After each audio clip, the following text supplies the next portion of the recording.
If you noticed in the previous video, I missed out one main game in the series. That game is Crash Twinsanity, and in my personal opinion, is the best post-Naughty Dog Crash game around. This has been the first, and to my knowledge, the only Crash game that changed the whole format of the Crash Bandicoot games within the main story, not including the spin-off games like the racing games. The game takes place 3 years after the events of Wrath of Cortex. The story revolves around Cortex hunting down Crash to finally destroy him, but within minutes of their epic fight, they get confronted by 2 birds from the 10th dimension claiming they will destroy them on per island. What follows is Crash and Cortex settling their differences to stop these 2 evil beings. But wait, why is Cortex now teaming with Crash? Well, as the game continues, we realise that Cortex actually owned these birds as a child, and when he was testing his very first version of the Evolvo Ray, which turned Crash into what he is now, the birds were teleported to the 10th dimension and became smart because of the radiation. Yeah, that's right, we actually find out more about Cortex's history in this game. In fact, if you play this game, you'll realise that it's more driven by story than by anything else, and the goal of collecting crystals is no longer the main focus point.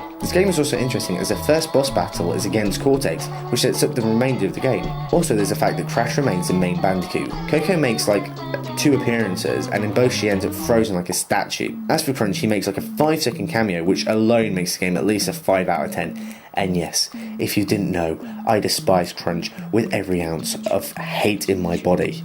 The game itself changes the gameplay more than any other game in the past. This time there's more of a free roaming aspect to the game. There aren't any warp pads that take you to a new level because all the levels are blended together. The roles of the gems have also changed. In previous games, what you would do to get the gem is either 1, break all the boxes in the level, or 2, complete an alternate path for your specific level. However, in this one, you collect gems by completing side obstacles, like trying to roll a bomb to a specific area for it to blow up. However, the reward for these gems aren't anywhere near as good as in the previous games. In like Crash 2, if you collected all the gems, you'll get a secret ending, or in Crash Warped, you would get hidden levels. In Crash Twinsanity, if you collect a gem, depending on its colour, you would unlock bonus things like concept art and cutscenes to watch at your leisure. This is alright, but it's not something that makes me feel compelled to get them all. In the other games, you felt like you never fully finished the game unless you got all the gems. In this one, it doesn't feel like that, but then again, it's not as difficult to get the gems, so what do you expect? This is also the first platforming Crash game to have Cortex as a playable character, but in all honesty, I only like Cortex when you use him as a tool when you play as Crash.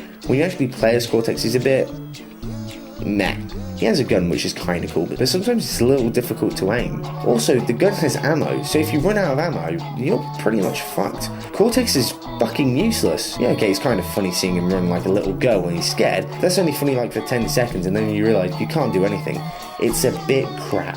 Luckily, when it comes to boss battles, it's easier as your ammo becomes unlimited, but still, why they felt they had to have the normal levels in this design is stupid. What I do is I just stand next to a respawning ammo crate and just keep breaking it till I have maximum ammo, which isn't that much fun if I have to be honest with you. Also, there's the character of Nina, Cortex's niece, who's also playable, but she's also a bit iffy to control. But what else she can do is she can climb walls, but you have to jump and press circle at a specific time to jump onto the next part of the wall. The control is not that great for this bit. If you're in a tight spot, like in a boss battle for instance, you'll probably find yourself cursing Nina's name unless you somehow become a master with their character. Crash, however, is still as much fun to control as he was in any of his Naughty Dog games, but I have to admit the highlight of the whole game is when you team up with Cortex as Crash. The different moves you can do while playing as a team is fantastic, and it never gets old tearing Cortex down a cavern or throwing him into a bunch of minions like you're playing bowling. It's great. Overall, it's without a doubt one of the high points since Crash's Naughty Dog days, excluding his Game Boy Advance games. When I played it, I felt like the Crash from my childhood was back, but with a modern twist. I was hoping, praying, begging that this would be the comeback that Crash wanted, nay, needed. Unfortunately though, they released that piece of shit game Crash Tag Team Racing. So out of every video game and every character within them, Crash to me is the most interesting. It's amazing that a video game character who is a rip-off from another game became so successful that it became the mascot of its particular console and was at one point the most recognisable video game character in the world. He was the first and only character to knock Mario off as a gaming king. Yet, in a sad way, Crash's story parallels that of Roman tragedy or even Anakin Skywalker from Star Wars. This great underdog rises up from out of nowhere, battles the king and takes his throne, only to be destroyed by his own success and ego. Hopefully one day Crash can make his return as the king of games.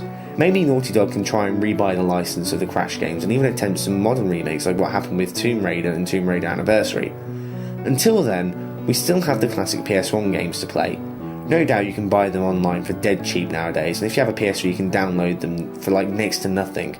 If you have like £3 to spare, I would definitely recommend these games. These games are part of video game history and are partly responsible for Sony's PlayStation being as huge as it is today. The games have long since left the shelves of the video game store, but it's our job to make sure these games are not forgotten. Show them to your kids, heck, even your grandkids. Sure, they could have virtual reality by then, but a good game is a good game forever.